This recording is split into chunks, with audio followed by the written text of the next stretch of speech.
membacakan hasil diskusi kami. Sebelumnya, izinkan kami memperkenalkan diri terlebih dahulu. Perkenalkan, nama saya Cantika Yudya. Saya Rayhana Swandi. Saya Sena Febrimawiya. Saya Nadiem Kakak. Saya Isdan Kodri Abdullah. Saya Anjis Maulana Yusuf. Saya Rakamila Gunawan. Saya Fajari Farah Al-Rasyid. Selanjutnya yaitu pemaparan materi. A. Pelayaran dan perdagangan internasional di Nusantara. Sejak awal Masehi, Nusantara terlibat dalam perdagangan lintas negara melalui jalur laut. Bukti awal catatan Claudius Ptolemeus menyebut pelabuhan Barus di Sumatera. Hubungan dagang dengan Tiongkok, India, Arab, Sunda terjalin sejak abad kedua. Nusantara menjadi titik penting persinggahan dan perdagangan rempah-rempah. Penjajah seperti Ibnu Battuta, Pires, dan Ludovico di Portema mencatat pentingnya wilayah ini. B. Penguasaan Konstantinopel dan dampaknya. Tahun 1453, Konstantinopel dikuasai Turki Utsmani, jalur dagang Eropa, Asia, darat terputus.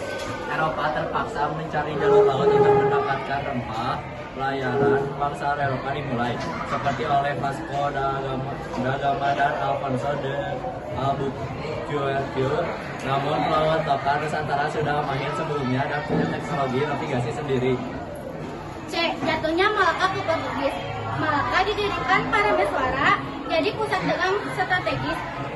1911, Portugis menyerang dan merebut Malaka karena konflik dengan Sultan Mahmud Shah. Perlawanan muncul dari Demak, Johor, Aceh, Jepara. Tokoh penting, Laksamana Komalahayati, Panglima Laut Perempuan dari Aceh. VOC dibentuk oleh Belanda untuk menyaingi Portugis. Konflik dengan Inggris di Banda Neira menyebabkan tragedi genosida 1621 oleh Jean Pierre John Cohen. Revolusi Prancis berdampak pada Belanda. VOC bubar, Indonesia dikuasai Inggris, perjanjian Tuntang. Perlawanan rakyat Nusantara. Tidak semua wilayah dijajah 350 tahun. Awalnya Belanda hanya berdagang, kemudian berubah menjadi penjajahan.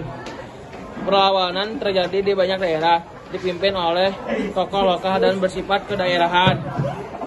Contoh perlawanan. Sultan Agung dari Mataram menyerang Batavia dari 1628 sampai 1629.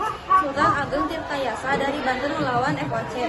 Sultan Hasanuddin dari Goa melawan FOC. Diakhiri perjanjian Bongaya.